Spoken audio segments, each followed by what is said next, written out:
So today we're going to learn the imperative in Turkish language. Okay. So we're going to start with a little reminders from English language first, just in case you don't know what the imperative is. So shall we begin? Yes, please. All right then. So in English language, the imperative structure is used to give orders or instructions, as you might see in the sentences. Can you please read the first sentence to me? What Rita says to Jim? Okay. Rita says to Jim, remember to email your essay to Mr. Rick today. Is the deadline for submitting our assignments. Yes. For example, in this sentence, do you see the word remember in bold, right? Yes. So when you look at this sentence, can you tell me what it really means? I think that she means that it needs to be today because there's something specific that they need to do. Exactly. So do you think she's giving an order or she's just giving an instruction, one of these? She's kind of giving an order, I think. Okay. So she's using one verb only, but in the very beginning of the sentence. Oh, remember to email your essay to Mr. Rick.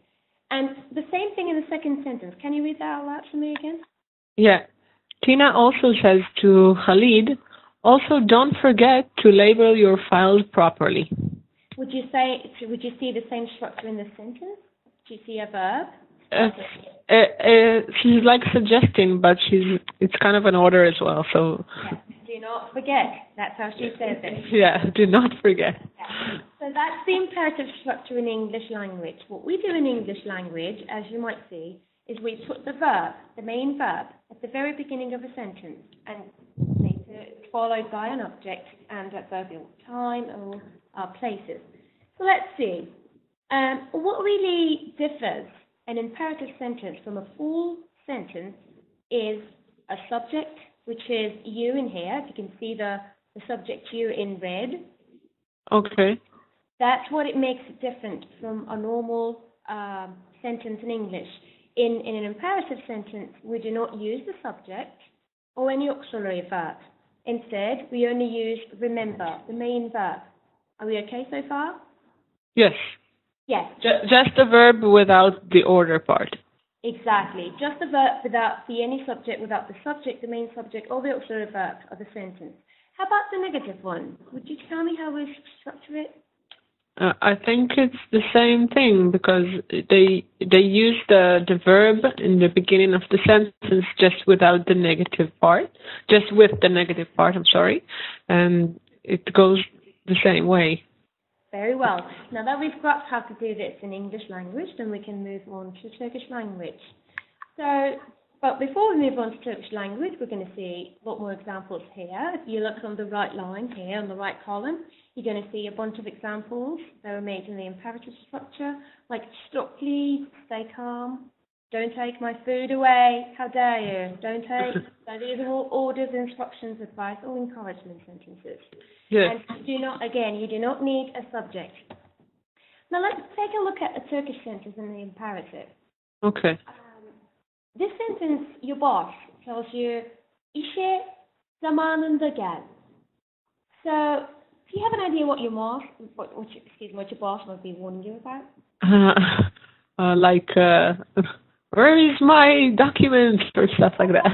Or they can say, come to work on time. That might okay. Yeah, that's what it really is.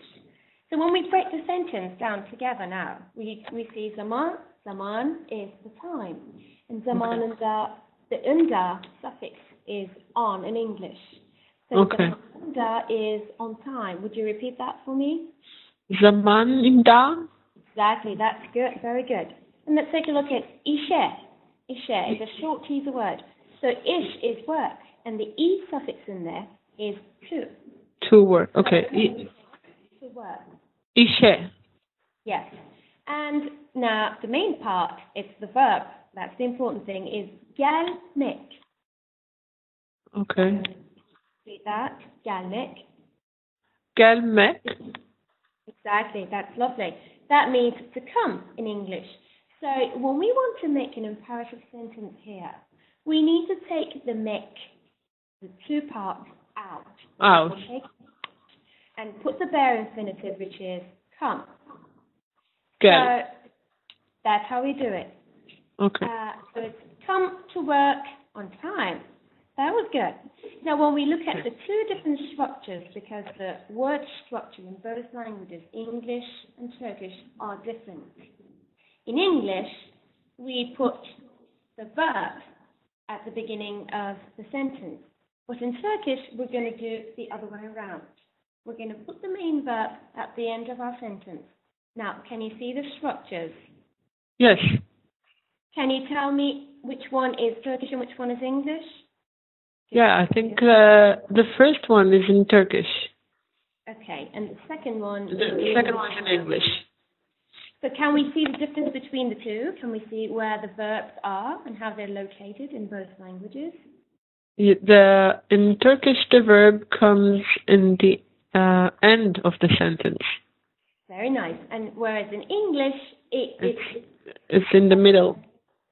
It's at the very beginning, because even in English language, do we ever say, you come to work on time, unless we want to emphasize, we really do not use it very often.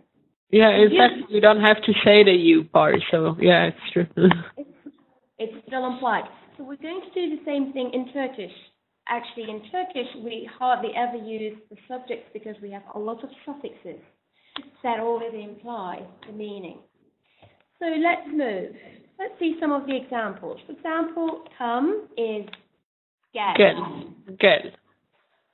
Bring is getir. Getir. Very well. Open is aç.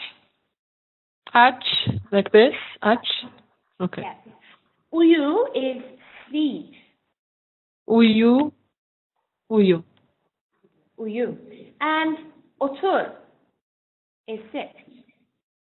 Otur. Okay, and they're all Imperative verbs. Otur. Yes. Without the two parts, to sit, to bring, to open. Yeah. Exactly, that's how we do it.